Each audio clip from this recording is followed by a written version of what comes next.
وبركاته نحمده ونستعينه ونستغفره ونؤمن به ونتوكل عليه ونعوذ بالله من شرور أنفسنا ومن سيئات أعمالنا من يهدي الله فلا مضل له ومن يضلله فلا هادي له ونشهد أن لا إله إلا الله وحده لا شريك له ونشهد أن سيدنا وحبيبنا ومولانا محمدا عبده ورسوله الذي أرسله بالحق بشيرا ونذيرا وداعيا إلى الله بإذنه وسراجا منيرا فقد قال الله تعالى في كلامه المجيد وفي الفرقانه الحميد أعوذ بالله من الشيطان الرجيم بسم الله الرحمن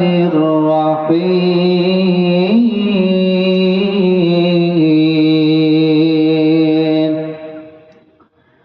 إن الذين آمنوا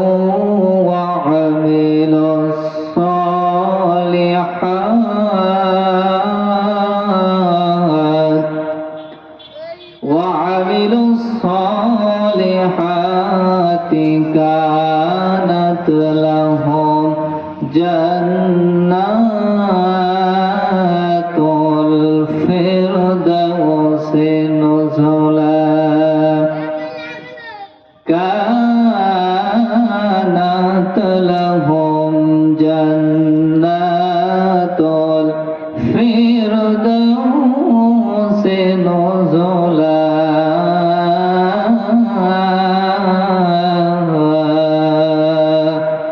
صدق الله العظيم. عن أنس رضي الله تعالى عنه قال قال النبي صلى الله عليه وسلم لا يؤمن أحدكم حتى أكون أحب إليه من والده وولده والناس أجمعين رواه البخاري. إن الله وملائكته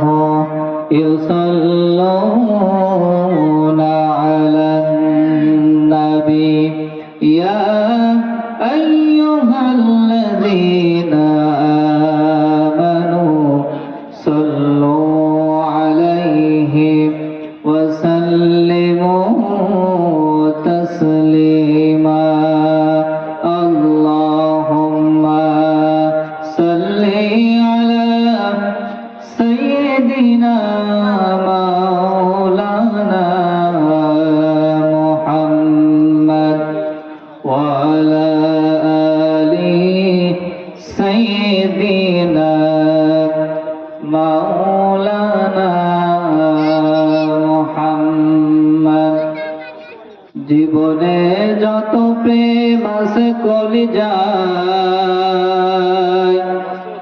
রাসূলের তরে সবটুকু দিয়ে দেব তাই বিনিময়ে শাফায়াত যদি তার পাই মুছে যাবে জীবনের সকল ব্যথা ভাই আল্লাহুম্মা সাল্লি আলা সাইয়্যিদিনা মাওলানা মুহাম্মদ ওয়া আলা আলি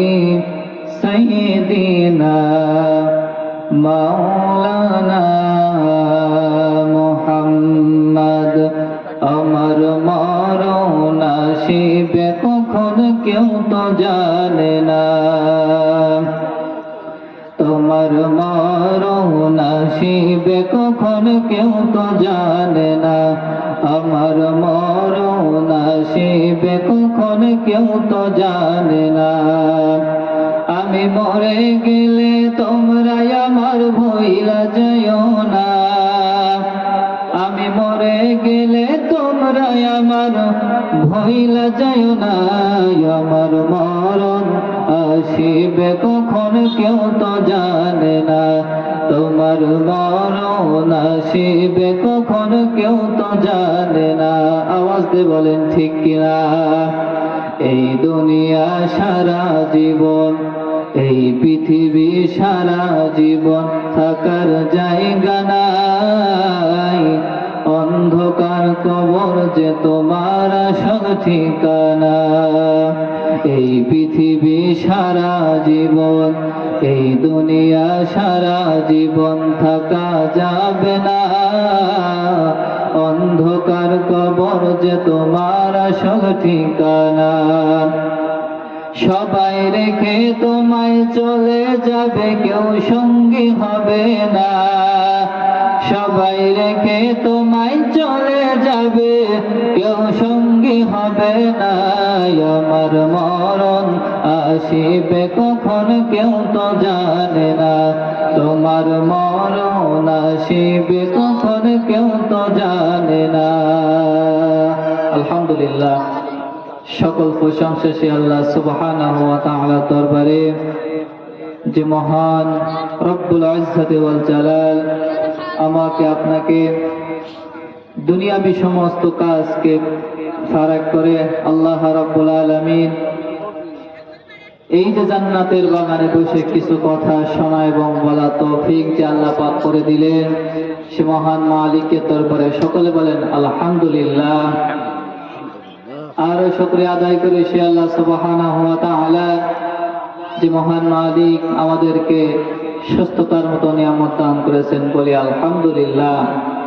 সম্মানিত হাজিরিন, পবিত্র কুরআনুল কারীম তাফসীরুল কুরআন মাহফিল, সেখানে আমরা কোরআনের কিছু ভূমিকা তুলে ধরবো। এখানে কুরআনুল কারীম আমরা যে কোরআনটাকে পড়ি, এটা একটা কাগজের কোরআন, কি বলেন ঠিক কিনা? যারা আমরা হাতে যেখানে আছি, আলেমরা যারা এখানে আছি, আমরা পড়েছি কোরআনের অর্থ, যারা বুঝে বুঝে পড়েছেন, এর ভিতরে ব্যাখ্যা বিশ্লেষণ যা আছে সবকিছুকে আমরা বুঝতে পারি, পড়তে পারি। যেমনি ভাবে আমি আপনি যদি কোরআনুল কারীমের কাছে প্রশ্ন করি, কোরআন বলো তো তোমার নাম কি? আল্লাহ রাব্বুল আলামিন পবিত্র কোরআনুল কারীমের মধ্যে সুন্দর করে জানিয়ে দিয়েছেন, বাল হুয়া কুরআনুম মাজিদ, আমার নাম কোরআন। এখন যদি প্রশ্ন করি, কোরআন বুঝলাম তোমার নাম কোরআন, বলো তোমার বাড়ি কোথায়? কুরআনুল কারীম জবাব দিবে, ফি লাউহে মাহফুজ, বাড়ি হলো আমার লাউহে মাহফুজে। বলেন সুবহানাল্লাহ। আবার যদি প্রশ্ন করি, কোরআন বুঝলাম তোমার নাম কোরআন, বাড়ি তোমার লাউহে মাহফুজে। এবার যদি প্রশ্ন করি, কোরআন তুমি কখন নাযিল হয়েছো, দিনের বেলায় না রাতের বেলায়? কুরআনুল কারীম জবাব দিবে, ইন্না আনজালনাহু ফি লাইলাতিল কদর, আমি লাইলাতুল কদরের রাতে নাযিল হয়েছি। বলেন সুবহানাল্লাহ। কুরআনের কাছে যদি প্রশ্ন করি, কোরআন বুঝলাম তোমার নাম কোরআন, বাড়ি তোমার লাউহে মাহফুজে, নাযিল হয়েছে তুমি রাতে শাহরুল রমাদান আল্লাযী উনজিলা ফীহিল কুরআন, রমজান মাসে নাযিল হয়েছে। এবার যদি প্রশ্ন করি, কোরআন তোমার পরিচয় সব কিছু আমরা জানতে পারলাম, এবার বলো তোমার দিয়ে যদি আমরা ব্যক্তি, পরিবার, সমাজ, রাষ্ট্র যদি পরিচালিত করি, তাহলে আমাদের কি কি লাভ হবে তুমি বলে দাও। কুরআনুল কারীম জবাব দিচ্ছে, ফামান তাবিআ হুদায়া ফালা খাউফুন আলাইহিম ওয়ালা হুম ইয়াহজানুন, আমাকে দিয়ে যদি ব্যক্তি, পরিবার, সমাজ, রাষ্ট্র যদি পরিচালিত করো, তাহলে তোমাদের দুইটা লাভ হবে। একটা হলো তোমাদের এই দুনিয়ায় কোনো ভয় থাকবে না, জেলের ভয় থাকবে না, চুরি ডাকাতি হাহাজারি এরপরে চাঁদাবাজি যে অপকর্মগুলো আছে ভয় তোমাদের থাকবে না। আর আল্লাহ রাব্বুল আলামিন তোমাদেরকে বিনা বিচারে তোমাদেরকে আল্লাহ পাক জান্নাত নসিব করে দেবেন। বলেন সুবহানাল্লাহ। সম্মানিত হাজিরিন, আমি পবিত্র কোরআনুল কারীম সূরাতুল কাহাফ থেকে 107 নম্বর আয়াতে কারিমা তেলাওয়াত করেছি। আল্লাহ রাব্বুল আলামিন বলেন, ইন্নাল্লাযীনা আমানু ওয়া আমিলুস সলিহাতি কানাত লাহুম জান্নাতুল ফিরদাউসি নুজুলা। আল্লাহ রাব্বুল আলামিন বলেন, ইন্নাল্লাযীনা নিশ্চয় যারা আমানু ঈমান এনেছে, ওয়া আমিলুস সলিহাত আমলে সলিহ করেছে, কানাত লাহুম জান্নাতুল ফিরদাউসি নুজুলা তাদের ঠিকানা হবে জান্নাতুল ফিরদাউস। বলেন সুবহানাল্লাহ। আল্লাহ পাক এখানে বললেন নিশ্চয় যারা ঈমান এনেছে, ঈমান আর শর্ত হলো যদি কোনো ব্যক্তি এই বিষয়গুলোর উপর ঈমান আনতে পারে। আল্লাহ রাব্বুল আলামিন বলেন, আমানতু বিল্লাহি ওয়া মালাইকাতিহি ওয়া কুতুবিহি ওয়া রুসুলিহি ওয়াল ইয়াউমিল আখির ওয়াল কদরি খায়রিহি ওয়া শাররিহি মিনাল্লাহি তাআলা ওয়াল বা'সি বা'দাল মাউত। আল্লাহ পাক বলেন আমার উপর ঈমান আনতে হবে, আমার ফেরেশতাগণের উপর ঈমান আনতে হবে, আমার নবীগণের উপর ঈমান আনতে হবে, কিতাব সমূহের উপর ঈমান আনতে হবে, পুনরুত্থান তথা কিয়ামতের দিনের উপর ঈমান আনতে হবে। আল্লাহ রাব্বুল আলামিন বলেন যদি কোনো ব্যক্তি এই বিষয়গুলোর উপর ঈমান আনতে হবে, যদি কোনো ব্যক্তি এই বিষয়ের উপর ঈমান আনে, তার দ্বারা সে একজন প্রকৃত মুমিন হয়ে যাবে। আর একজন প্রকৃত মুমিনের একটা বিষয়ে লক্ষ্য করতে হবে, তার ঈমানটা যেন কোনো ক্রমেই শিরকের দ্বারা আচ্ছাদিত না হয়। তার কারণ হলো শিরক মুক্ত ঈমান। যদি আমি আপনি আমাদের বাস্তব জীবনে আমাদের আমলের মধ্যে শিরক ঢুকে যায়, আল্লাহ রাব্বুল আলামিন বলেন ওরকম আমল আমি আল্লাহর দরবারে কবুল মঞ্জুর হবে না। এজন্য আল্লাহ পাক বলেছেন শিরক মুক্ত ঈমান নিয়ে যদি তোমরা আমি আল্লাহর কাছে মাপ চাইতে পারো, আমি আল্লাহ রাব্বুল আলামিন তোমাদের জিন্দেগীর সমস্ত গুনাহগুলোকে মাফ করে দেব। বলেন সুবহানাল্লাহ। তাহলে আল্লাহ পাক বলছেন এই যে বিষয়গুলোর উপরে যদি কোনো ব্যক্তি ঈমান আনতে পারে, সে প্রকৃতভাবে মুমিন হয়ে যাবে। আর মুমিনের ঈমান আনার পরে একটা বিষয় লক্ষ্য করতে হবে, তার ঈমানটা যেন কোনো ক্রমে শিরকের দ্বারা আচ্ছাদিত না হয়। এবার আসুন আল্লাহ পাক বলেন আমানু ওয়া আমিলুস সলিহাত, যারা আমলে সলেহ করেছে, আমলে সলেহ ভালো ভালো কাজ করতে হবে। যেমনি ভাবে আপনি একটা মসজিদ মাদ্রাসা এক বস্তা ইট এক গাড়ি ইট দিলেন, সিমেন্ট দিলেন, যতদিন পর্যন্ত ওই প্রতিষ্ঠানগুলো চলবে, আপনি কবরের মধ্যে বসে ফ্ল্যাক্সি লোডের মতো আপনার আমল নামায় ওই নেকিগুলো পৌঁছাতে থাকবে। বলেন সুবহানাল্লাহ। ভালো ভালো কাজের বিনিময়ে আল্লাহ রাব্বুল আলামিন দুনিয়াতেও পুরস্কার দিবেন। যদি আমি আপনি একটা নেক সন্তান রেখে যেতে পারি, তাহলে ওই নেক সন্তান যতদিন পর্যন্ত আমার আপনার জন্য রব্বির হামহুমা কামা রব্বায়ানি সগীরা বলে দোয়া করবে, ততদিন পর্যন্ত আপনি পিতামাতা কবরে বসে সওয়াব অটোমেটিক্যালি পেতে থাকবেন। এরপর আরেকটা কাজ হলো সদকায়ে জারিয়া যদি কোনো ব্যক্তি করে যেতে পারে, এই সদকায়ে জারিয়ার সওয়াব সেই ব্যক্তি কবরের মধ্যে অটোমেটিক্যাল কবরের মধ্যে সওয়াবগুলো পেতে থাকবে। সম্মানিত হাজিরিন, এই যে সদকায়ে জারিয়ার বিষয়টা বলছিলাম, সদকায়ে জারিয়ার পুরস্কার আপনি দুনিয়াতেও পাবেন, আপনি বড় বড় রোগ থেকে মুক্তি পাবেন। সদকা জারিয়া করলে কি লাভ হয়? হাদিসের মধ্যে পড়লাম, গ্রামের 3টা বন্ধু এক জঙ্গলের রাস্তা দিয়ে হাঁটতে হাঁটতে যাইতেছেন। হঠাৎ করে আকাশে খণ্ড মেঘ জমা হলো। ওই মেঘ জমা হওয়া অবস্থায় বৃষ্টির হাত থেকে, বৃষ্টিতে ভেজার হাত থেকে রক্ষা পাওয়ার জন্য 3টা বন্ধু এক গুহার মধ্যে আশ্রয় নিল। হাদিসটা সকলের কম বেশ জানা আছে, তারপরও আমি একটু বোঝানোর জন্য আপনাদেরকে বলতেছি। 3টা বন্ধু যখন ওই গুহার মধ্যে আশ্রয় নিল, এমন এক পর্যায়ে লক্ষ্য করে গেল কিছুক্ষণের মধ্যে ওই গুহার মুখটা, একটা পাথর এসে গুহার মুখটা বন্ধ হয়ে গেল। 3জন বন্ধু খুব চেষ্টা করলো পাথরটা সরানোর জন্য, কিন্তু কোনো ক্রমে পাথরটা সরল না। তাদের মাথায় একটা বুদ্ধি আসলো। একজন বন্ধু নারায়ণকে বলতেছে, আমার একটা কথা জানা আছে, যদি কোনো ব্যক্তি ভালো কাজের বিনিময়ে আল্লাহ রাব্বুল আলামিনের কাছে যদি ভালো ভালো কাজের বিনিময়ে যদি সেই ব্যক্তি ক্ষমা চায় বা সাহায্য প্রার্থনা করে, আল্লাহ পাক ওই বান্দাকে ওই বিপদ থেকে মুক্তি দান করে দেন। বলেন সুবহানাল্লাহ। প্রথম নম্বর বন্ধু বলেন, আমার একটা ভালো কাজ আছে, সেই কাজটা হলো আমি একদিন একজনের বাড়িতে কামলা দিয়েছিলাম। কামলা দেওয়ার পরে অনেক দিন, অনেক বছর কেটে গিয়েছিল। আমি ওই কামলার টাকা না নিয়ে, পারিশ্রমিক না নিয়ে আমি চলে গিয়েছিলাম। বহুদিন হয়ে গেল, আবার একই লোকের বাড়িতে আমি কামলা দেওয়ার জন্য চলে আসলাম।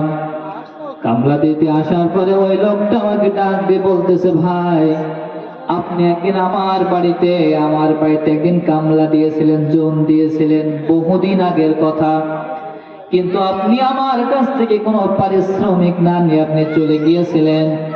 এই দেখেন আপনার আমি একদিনের পারিশ্রমিকের টাকা দিয়া আমি আজকে এই দুম্বা গুলো পুষেছি, আপনি এগুলো নিয়ে যান। ও আল্লাহ, আমি ওই পারিশ্রমিক ওই লোকটাকে বুঝে দিয়েছিলাম। এই বুঝে দেওয়া যদি তোমার কাছে ভালো কাজ মনে হয়, এই ভালো কাজের বিনিময়ে তুমি এই গুহার মুখ থেকে পাথরখানা সরিয়ে দাও। কিছুক্ষণ পরে লক্ষ্য করা গেল ওই গুহার মুখ থেকে পাথরটা আরেকটু সরে গেল। আপনারা খুশি হয়ে বলেন আল্লাহু আকবার। দ্বিতীয় নম্বর বন্ধু ডাক দিয়ে বলতেছে, আমার একটা ভালো কাজ আছে, সেই কাজটা হলো আমার বাড়িতে ছোট্ট 2টা সন্তান ছিল। আমি প্রত্যেকদিন কাজে বেরিয়ে যেতাম, সকালবেলা কাজে চলে যাওয়ার পরে সন্ধ্যাবেলা বাড়িতে আসতাম। সন্ধ্যাবেলা বাড়িতে আসার পরে আমি আমার বৃদ্ধ পিতা মাতাকে আমার বকরির উলন থেকে দুধ দোহন করে আমি আমার বৃদ্ধ পিতা মাতাকে পান করাতাম। ওগো আল্লাহ, এই কাজটা যদি তোমার কাছে ভালো কাজ মনে হয়, এই ভালো কাজের বিনিময়ে তুমি গুহার মুখ থেকে পাথরখানা সরিয়ে দাও। কিছুক্ষণ পর লক্ষ্য করা গেল ওই গুহার মুখ থেকে পাথরখানা আরেকটু সরে গেল। বলেন আল্লাহু আকবার। তৃতীয় নম্বর বন্ধুটা বলতেছে, আমার একটা ভালো কাজ আছে, সেই কাজটা হলো আমার একটা চাচাতো বোন ছিল। আমি প্রত্যেক দিন তার সাথে খারাপ মেলামেশা করার জন্য চেষ্টা করতাম। একদিন দেখে আমার চাচাতো বোন আমার কাছে এসে বলতেছে, ভাইয়া আজকে 2টা দিন হয়ে গেল আমি কিন্তু খাবার আমার পেটে যায় নাই, আমার পেটে বড় ক্ষুধা, তুমি আমারে কিছু খাবার দাও, আমি একটু ক্ষুধার জ্বালা মেটাই। আমার চাচাতো বোন যখন আমার কাছে এই কথা বলতে লাগলো, আমি মনে মনে ভাবলাম আজকে সুযোগ একটা পেয়েছি, এই সুযোগে আমি ওর সঙ্গে খারাপ মেলামেশা করব। আমার বোনের কাছে আমি এই কুপ্রস্তাব দিলাম। প্রস্তাব দেওয়ার সঙ্গে সঙ্গে আমার বোন নিরুপায় হয়ে আমার শর্তে রাজি হয়ে গেল। আমি আমার বোনকে 300 টাকা দিলাম আর বললাম, আজকে রাত্রিতে আমি তোমার সঙ্গে খারাপ মেলামেশা করব।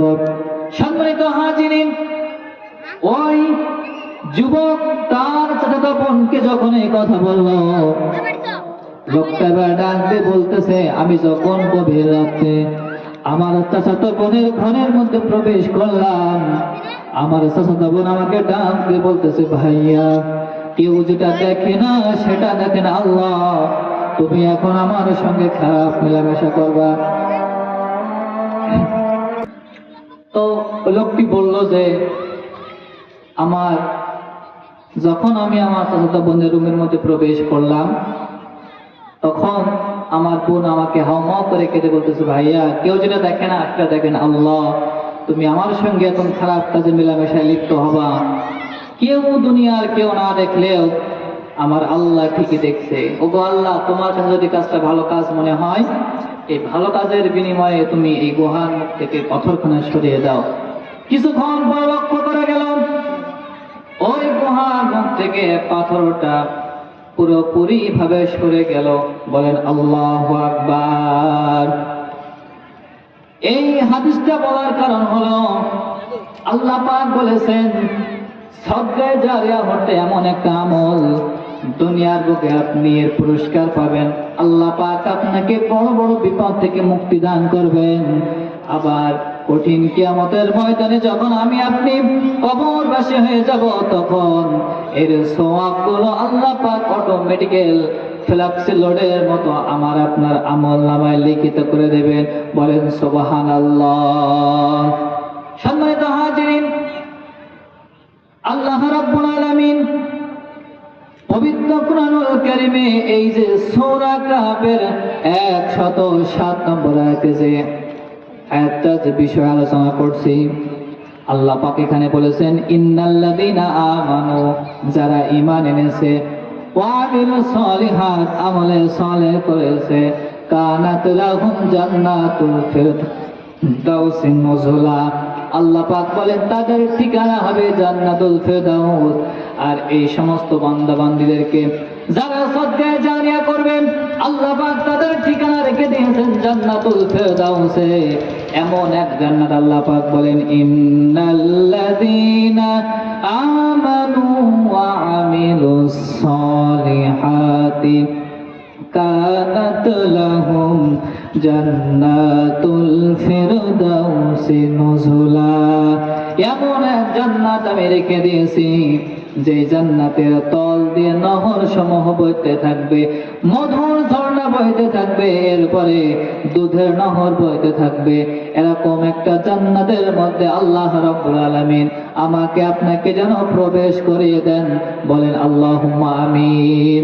সম্মানিত হাজিরিন, যেহেতু তাফসীরুল কুরআন মাহফিল এখানে লিখে দেওয়া হয়েছে, আজকে বর্তমান সমাজে মাহফিল গুলোতে দেখবেন মাহফিলের প্যান্ডেল যেমন তেমন বাজার ঘাটে লোকজন থাকে বেশি, কি বলেন ঠিক কিনা? মানুষের মধ্যে কোনো আজকে আল্লাহর ভয় বলে কিছু খুঁজে পাওয়া যায় না। বাজার ঘাটকে তারা আপন মনে করে। মাহফিল গুলোতে যদি মাগরিবের নামাজ থেকে শুরু করে যতগুলো ব্যক্তি নামাজ আদায় করেছিলেন, যদি অর্ধেক মানুষ যদি এই সামনের কাতারে বসে যেত, আমার মনে হয় মাহফিলের কিছু হকটা আদায় হতো। ওয়াজ হচ্ছে কিন্তু মানুষ বাজারে ঘুরে বেড়াচ্ছে। আজকের দিনেও আমরা এই কাজটাকে, এই আমাদের কাজটাকে একটু বিরত রাখতে পারলাম না।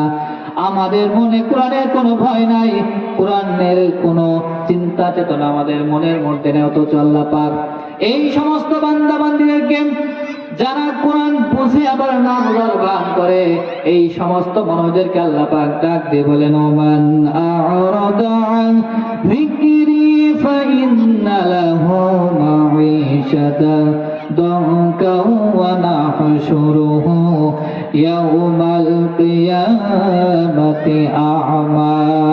কোন জিনিস তোমাকে ধোঁকায় ফেললো, যা আমার আইন তোমাদের ভালো লাগে না, আমার কোরআনের কথা তোমাদের পছন্দ হয় না।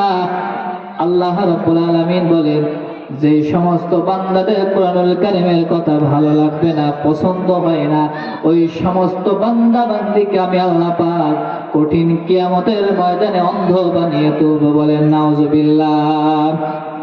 আর এই অন্ধ ব্যক্তি আল্লাহ রাব্বুল আলামিনকে ডাক দিয়ে বলবেন قال كذلك أتتك آياتنا فنسيتها نسيتها وكذلك اليوم تنسى কোন জিনিস তোমাকে ধোঁকায় ফেললো?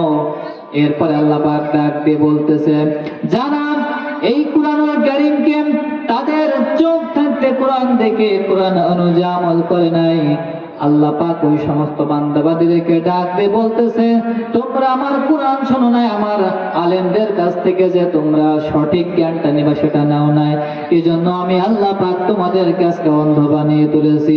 এই কঠিন কিয়ামতের এই আযাবের মধ্যে তোমরা থাকবে, তোমাদের ঠিকানা হলো জাহান্নামের মধ্যে। আওয়াজ দিয়ে বলেন নাউজুবিল্লাহ।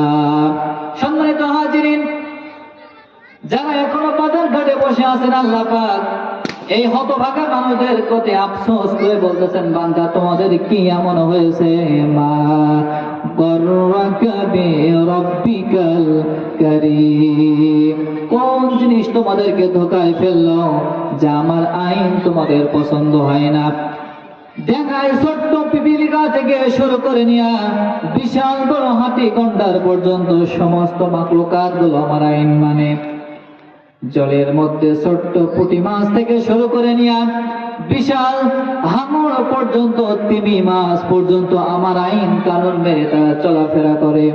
কিন্তু তোমাদের কি এমন হয়েছে তোমরা আমার আইন কেন মানো না?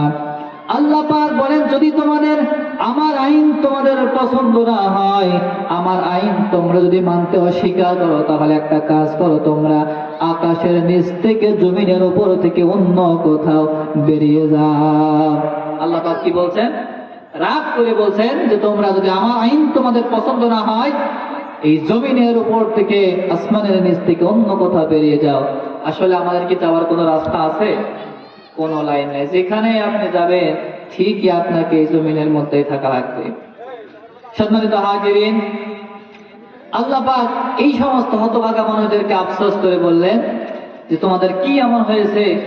আমার কুরআনুল কারীম, আমার আলেমরা তোমাদের মাঝে প্রতিনিয়ত জুম্মার বয়ান দিচ্ছেন, তাফসীরুল কোরআন মাহফিল হচ্ছে, যত কোরআনের মাহফিল বেড়ে যাচ্ছে আমার দেখাচ্ছে কি মনে হচ্ছে তত আরো মহিলারা বেপর্দা বেহায়াপনার মধ্যে জড়িয়ে পড়ছে।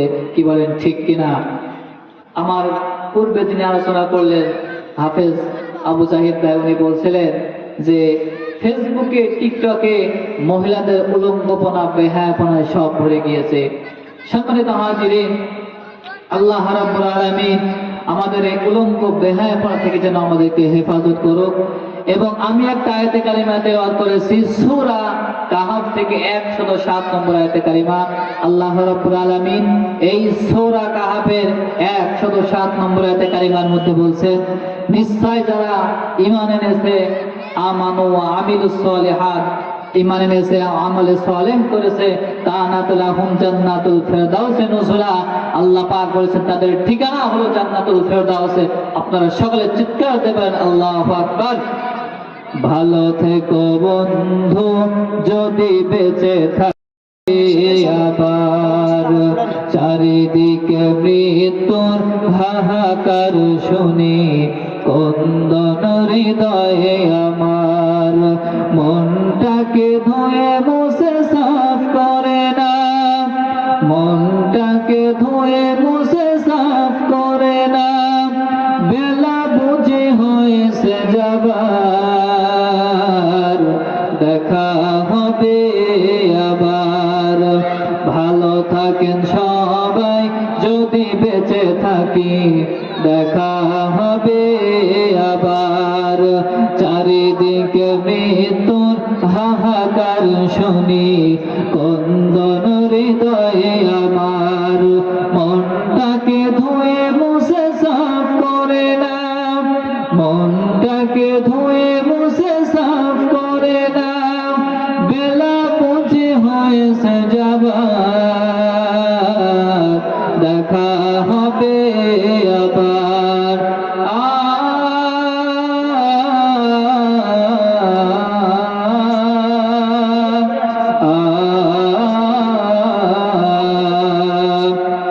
তোমাদের কথাগুলো মনে হলে চোখ বেয়ে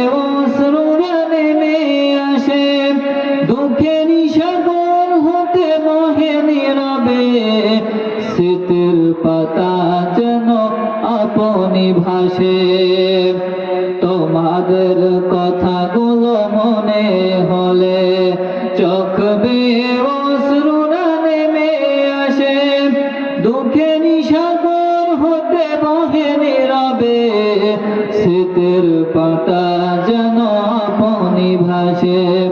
ক্ষমা করে দিও প্রিয় যদি না পারি, ক্ষমা করে দিয়েন সবাই যদি না পারি, প্রেম ভালোবাসা দেবার দেখা হবে আবার। ভালো থাকেন সবাই যদি বেঁচে থাকি, দেখা হবে আবার।